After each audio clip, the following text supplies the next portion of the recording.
Pansamantalang nanunuluyan sa paaralan, bus terminal at isang simbahan ang mga nasunugan sa 4 na barangay sa Caloocan.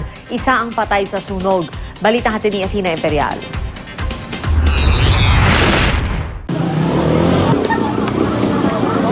Nasa 1,000 pamilya ang apektado ng sunog sa 4 na barangay dito sa Caloocan City. Sa bilis ng pagkalat ng apoy, di bababa sa 500 bahay ang tinupok sa magkakadiit na barangay 117, 118, 119 at 120. Pero ang pinakanapuruhan ay ang barangay 119 at 120. Sa kasagsagan ng sunog, humahango sa mga residente palabas ng nagliliyab nilang lugar. Sobra po lakas talaga ng apoy. Sa looban po nang galing eh. Naubusan po ng tubig. Marami pong bumbero kaso walang tubig. Ang kailangan po namin tulong. Bumbero po kung pwede lang, parang awa nyo na. Kailangan pa po namin ng bumbero para ma-apply yung Kasi apoy. lakas na po eh. Ang iba, pilit pang sinasalba ang bahay mula sa mga nagbabagang alipato.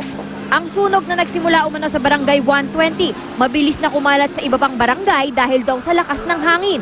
Umabot ng halos 10 oras bago tuluyang naapula ng mga otoridad ang sunog. Malaki sunog at gumagapang siya kasi ordinary combustible material, light materials, kahoy, mga lumang kahoy. Sa inisyal na investigasyon ng BFP, isa ang kumpirmadong patay sa sunog na kinilalang si alias Ricky, na dayo lamang umano sa barangay 120. Pansamantalang nanunuluyan ang mga biktima sa mga paaralan, sa isang terminal ng bus at dito sa simbahang kalapit ng mga nasunugang barangay. Problema sa ilang evacuation centers ang kawalan ng kuryente dahil nasunog din ang mga kable ng kuryente. Sa terminal namang ito ng bus, walang tent o kahit anong masilungan ang mga residente. Ang lokal na pamahalaan ng Caloocan, inoorganisa na ang pagbibigay ng tulong sa mga apektadong residente. Kakausapin ko bukas yung may-ari o yung diocese na mag-o-opera kung saan nila, nabibili na lang ng city.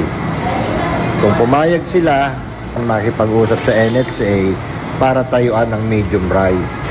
Samantala, patuloy ang investigasyon ng Bureau of Fire Protection sa dahilan ng sunog. Athena Imperial, GMA News.